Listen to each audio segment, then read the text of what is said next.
Magandang araw Pilipinas, narito po ang latest weather today forecast. Meron pa rin po tayong minomonitor na low pressure area sa loob ng Philippine Area of Responsibility at ito yung nag-cause ng mga pag-ulan sa malaking bahagi ng Luzon and Visayas. Huling namataan ng low pressure area kaninang alas 3 sa coastal waters po ng bayan ng Gasan sa lalawigan po ng Marinduque at base po sa ating analysis, mataas pa rin ang tsansa na itong low pressure area ay maging mahinang bagyo or tropical depression sa susunod na 24 oras. Simula po ngayon, babagtasin itong low pressure area ang natitirang bahagi po ng Mimaropa plus lalawigan po ng Batangas yung kabuuan ng low pressure area. Inaasahan po na lalabas na itong low pressure area dito lamang sa may West Philippine Sea sa loob ng area of responsibility. The moment na maging bagyo ito, habang nasa loob po ng PAR at naging tropical depression, bibigyan po natin ng local name na Henry or yung si Henry, yung magiging pang-walong bagyo na for 2026 at siya na yung unang bagyo agad for the month of July. Bukod dito sa low pressure area, unti-unti na rin po nagkakaroon ng mga pag-ulan dito sa natitirang bahagi ng ating bansa, lalo na sa Western Mindanao at Southern Palawan, dahil yan sa southwest monsoon or hanging habagat na unti-unti pinalalakas nitong low pressure area. Base naman sa ating latest satellite animation, wala pa tayong nakikita mga cloud cluster sa labas ng ating area of responsibility na posibleng maging bagyo sa susunod na 3 araw.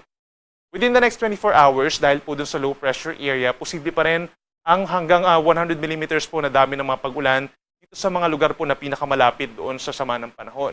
We're talking of Quezon, gayon din ng Batangas, pababa ng Marinduque, Oriental Mindoro, Occidental Mindoro at lalawigan po ng Palawan. Pag sinabi natin 50 to 100 millimeters in a span of 24 hours, parang nasa 50 to 100 liters po ito na dami ng mga pag-ulan na posibleng mag-cause ng mga pagbaha sa mga low-lying areas, yung malapit po sa mga kailugan, at posible rin yung ganong ulan na magdulot ng landslides sa mga bulubundukin na lugar. So lagi pong tumutok sa mga possible advisories and heavy rainfall warnings, lalo na ngayong gabi hanggang bukas ng madaling araw.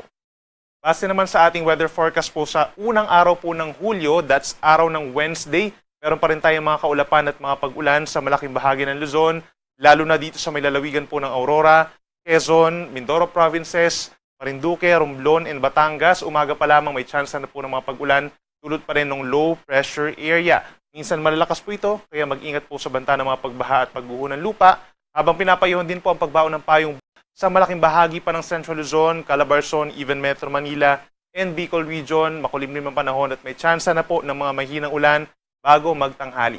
Pagsapit ng hapon hanggang gabi, malaking bahagi na po ng Luzon na magkakaroon ng maulap na kalangitan at sasamahan po yan ng mga paminsan-minsang malalakas po ng mga pag-ulan, lalo na dito pa rin sa mga areas ng Zambales, Bataan, Cavite, Batangas at Occidental Mindoro at may mga localized thunderstorms pa sa natitirang bahagi ng Luzon, kabilang po ang Metro Manila. Temperatura natin sa Metro Manila mula 26 to 30 degrees Celsius, sa may Baguio naman mula 18 to 23 degrees, habang mainit po dito sa may Tuguegarao City hanggang 37 degrees Celsius. Sa ating mga kababayan po dito sa lalawigan ng Palawan at dito rin sa lalawigan ng Antique, Naklan, asahan pa rin po ang maulap na kalangitan as early as morning at sasamahan po yun ng mga kalat-kalat na ulan and thunderstorms dahil dun sa low pressure area na possible nga bumaga ay nandito na sa may West Philippine Sea. Kaya mag-ingat din po sa banta ng mga pagbaha at pagbuho ng lupa. Samantalang natitirang bahagi ng Visayas, somehow mag-improve naman yung weather conditions lalo na sa may Eastern Visayas at natitirang bahagi ng Panay Island.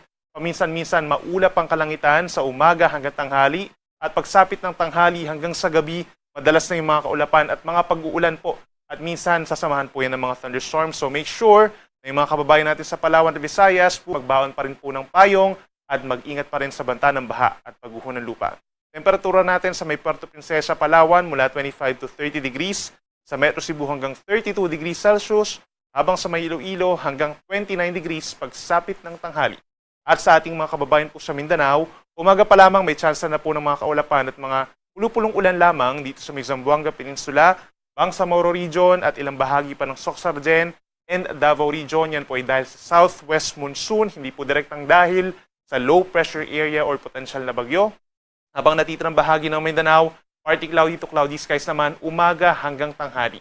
Pagsapit po ng tanghali hanggang gabi, maraming lugar na po sa Mindanao magiging maulap at sasamahan din po ng mga pag-ulan. Mas dadalas na yung paminsan-minsang malakas na ulan sa malaking bahagi ng Mindanao.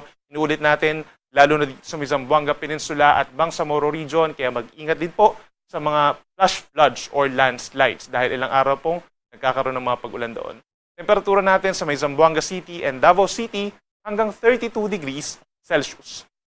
Para naman sa taya ng ating pag-alon or yung gale warning, wala po tayong nakataas na gale warning or yung mga delikadong alon sa susunod na 24 oras, bagamat meron tayong low pressure area dito sa may Southern Luzon. So aasahan lamang na hanggang 2.5 meters yung mga pag-alon dito sa may West Philippine Sea, gayon din po dito sa may silangang baybayin po ng Aurora, Quezon at Kabikulan. Delikado pa rin yung ganitong taas na alon, lalo na sa mga small sea vessels at saka yung mga nangingisda. For the rest of Luzon, itong nasa may Northern Luzon, gayon din sa may Visayas at saka sa Mindanao, in general po, kalahati hanggang 1 metro ang taas ng mga pag-alon. Pero kapag may mga thunderstorms, posible pa rin umakyat sa hanggang 1.5 metro ang mga pag-alon. At para naman sa lagay ng ating panahon simula po sa Thursday hanggang sa Saturday, sa mga unang araw po ng Hulyo, unti-unti nag-i-improve yung weather conditions natin. Aasahan po pagsapit ng Thursday, meron pa rin mga lugar na maulan, kabilang ng Zambales, Bataan, even yung Metro Manila, Bulacan, Pampanga, down to Cavite, Batangas, Mindoro Provinces at Palawan. Mataas pa rin ang tsansa na ulan lalo na sa umaga and then sa hapon hanggang gabi ng Thursday, magbaon ng payong dahil po yan sa southwest monsoon. Then pagsapit po ng Friday and Saturday, kagaya dun sa natitirang bahagi po ng Luzon sa Thursday, malaking bahagi na ng Luzon na magkakaroon ng fair weather conditions. So ibig sabihin, mag-i-improve yung weather, mas dadalas yung maaraw na panahon, lalo na sa umaga hanggang sa early afternoon. Yun nga lang, pagsapit ng tanghali, iinit na muli ang panahon, lalo na sa mga inulan natin lugar kabilang ang Metro Manila. Then pagsapit ng hapon hanggang gabi, possible muli yung mga pulupulong ulan or mga localized thunderstorms. So safe pa rin po na magdala ng payong bilang panangga sa init ng araw at sa mga isolated na ulan. Sa ating mga kababayan po sa Visayas, may daraan din po mga pag-ulan pagsapit ng Thursday dahil sa habagat, lalo na po sa Western Visayas at Negros Occidental. Magbaon po ng payong kung kinakailangan. No? Habang pagsapit po ng Friday and Saturday, may aasahan na improving weather conditions sa malaking bahagi po ng Visayas. Magiging mainit, no? Lalo na sa parte pong Metro Cebu at saka po sa may Tacloban, posibleng umakyat ng 33 degrees ang maximum temperature, habang posible rin ang mga isolated na ulan or thunderstorms, knowing na nasa panahon po tayo ng tag-ulan. At sa ating mga kababayan po sa Mindanao, dahil pa rin sa southwest monsoon, pinakamataas ang tsansa ng ulan sa Thursday dito po sa may Zamboanga City, at dito rin po sa may Basilan at Tawi-Tawi. So magbaon din po ng payong kung lalabas ang bahay sa araw po ng Huwebes. May mga asahan din po pag-ulan, lalo na sa afternoon and evening ng Thursday sa natitirang bahagi po ng Mindanao. Then sa Friday and Saturday, sa paglayo nung minomonitor natin na potential na bagyo, no, at mag-i-improve yung weather conditions sa malaking bahagi ng Mindanao by Friday and Saturday. Yun nga lang, magiging mainit at maalinsangan mula umaga hanggang early afternoon, lalo na po sa mga syudad dito sa may Zamboanga, sa may Cotabato and General Santos City. Then pagsapit ng hapon hanggang gabi, may mga tsansa pa rin po ng mga pagkulimlim at mga localized thunderstorms.